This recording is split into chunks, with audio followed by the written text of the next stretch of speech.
Hello, I'm Heski Bar-Isaac, a professor of economics here at the Rotman School of Management. I work primarily in applied microeconomic theory. That sounds very grand, but we can delve deeper. Welcome to my office hours.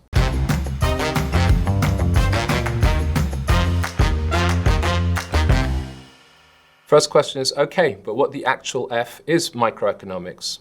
Economics is the study of decisions, sometimes been described as the allocation of scarce resources. When you're allocating scarce resources, that means there's a decision to be made.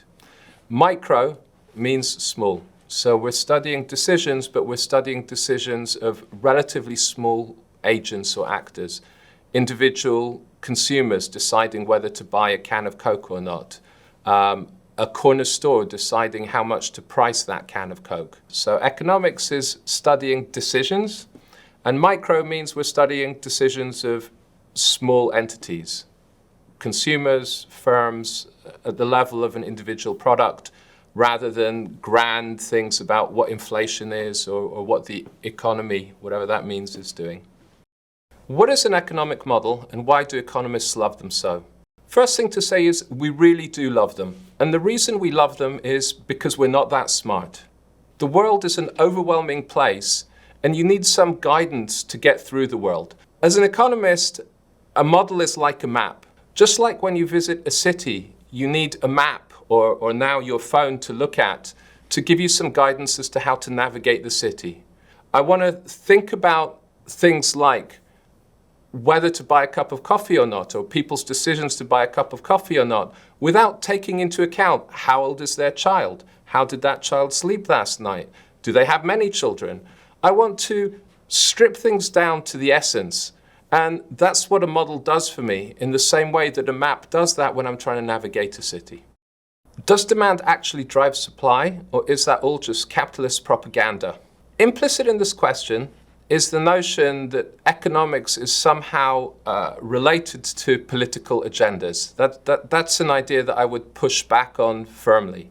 Economics is a tool, and you can use that tool for all sorts of ends. So you can use that tool to further whatever agenda you have, whether that's a capitalist agenda or a Marxist agenda, and there's scope for all sorts of variety there. Turning to your specific question of whether demand drives supply or not, what really drives both of these things is prices. And where prices come from is from the intersection of demand and supply. So in the same way that you can't say it's the left blade of a pair of scissors that's cutting the paper or the right blade of a pair of scissors that's cutting the paper, it's both of them acting together. It's demand and supply, historical demand and supply, that are dictating what prices are. And what that price does is it gives guidance to future people to say, well, should we be demanding, should we be supplying? Why is it that the more expensive something is, the more I want to buy it? There's this notion in economics that just the very fact it's expensive might be appealing, especially if other people know that it's expensive. When I'm trying to get from A to B in a car, there's many cars that can achieve that.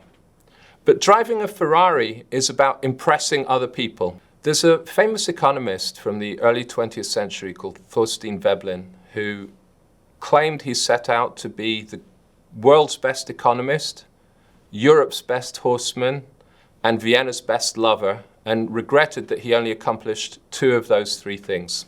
Now, Thorstein Veblen was famous not just for that quote, but also for a book called The Theory of the Leisure Classes and the idea of status goods, that there are some goods out there whose whole point is to impress other people. Doesn't everyone price shop? What do you mean some people pay more when they could buy it elsewhere cheaper? First of all, I think one thing that's very important when we write our economic models and when we think about the world is that different people are different. I have an uncle who's passed away now, but he spent his retirement going around all of the supermarkets in his neighborhood, figuring out where the cheapest tomatoes were to be had. I might find that an interesting thing to spend my spare time on or not, but sadly, I don't have the spare time to go and do that. And so I tend to get into different shopping habits, and whatever place is closest on my way in from work, That's where I go. Stores understand this, and stores price differently in order to attract those people who are really searching for the very cheapest option out there, or charging them for convenience. Quick, can you write a poem explaining what game theory is? Point of game theory: exercise in empathy or just fun maths? This is a haiku that I use to introduce my game theory class, and that highlights tension within economics. And that tension is, many economists, like me, love the beauty of the mathematics in economics and are interested in it per se as a mathematical object. At the same time, these mathematical objects, these maps that we're trying to draw, are maps to help us navigate the world. And so we have this tension in game theory and in economics more generally between studying these abstract objects as abstract objects and appreciating the beauty of them per se, but also in the value that they give us and the insight that they give us for understanding the world. Can game theory explain why someone got a promotion over me?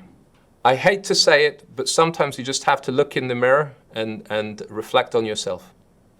How is it that companies with such bad reputations, telecom, still manage to be so successful?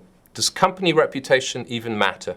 So there's a famous economist, Sir John Hicks, a British economist, who said that the greatest benefit of being a monopoly is a quiet life. And unfortunately, in Canada, there are some industries where the incumbent operators have a very quiet life. Competition makes things tough for people, and competition means that your reputation matters. If you have nowhere else to go but one provider, then their reputation is not key. It may well be that over time an erosion of trust and erosion of reputation can have consequences. But when you're structurally in a monopoly position, so think about a water utility, there's going to be no one else providing water into your house. The pipes are there, and whoever owns those pipes is going to run water into your house. Until there's some other way of getting water into your home, that water utility is going to be who you're going to have to deal with. And they may do a lousy job, they may not do a lousy job, that's still who you're going to have to deal with. If they do a truly, truly horrible job, if they are so bad at running the water utility that the water coming into your house is polluted and undrinkable and comes out green, then hopefully government will intervene. But that's a pretty drastic situation.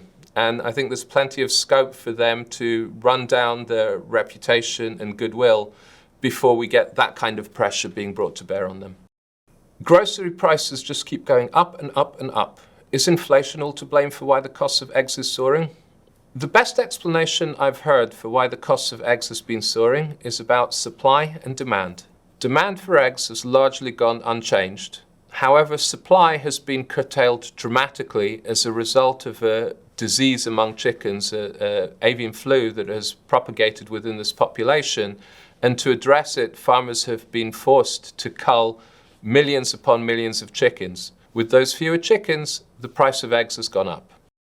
I get that companies can pay a fair market wage, but in all seriousness, how do they even know what a fair market wage even is? It's not like companies are lining up to share salaries with their peers. First of all, although the companies may not be lining up to share salaries with their peers, more and more we see that individuals are willing to share salaries, perhaps through anonymous websites, things like vault.com or other online information sources. Maybe the most powerful tool that economists have is the so-called demand-supply framework, and this prediction that where demand and supply cross will be the equilibrium price, will be what the price is in the market, and will be and will determine what the quantity sold in the market will be. It's not that God or the professor or the market says the price is going to be $15.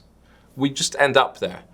And the process of how we end up there and do we end up at the right thing is deeply mysterious. It's so mysterious that the Nobel Prize winner Vernon Smith didn't believe that it would happen. So he set up an experiment in his classroom. He gave a bunch of students valuations for a good, and he gave a bunch of other students costs for what that good would be, so that he knew what the appropriate demand and supply function would be, and he left them to wander around the classroom and negotiate and talk to each other and see how many units would be sold and at what price. To his great surprise, the first time that he did that, what came out was something that looked very much like what the competitive market equilibrium would be where the demand curve and the supply curve crossed. Similar experiments have been run literally tens of thousands of times. And it's probably the most robust prediction we have in economics, that even without somebody dictating and saying, you know, there's no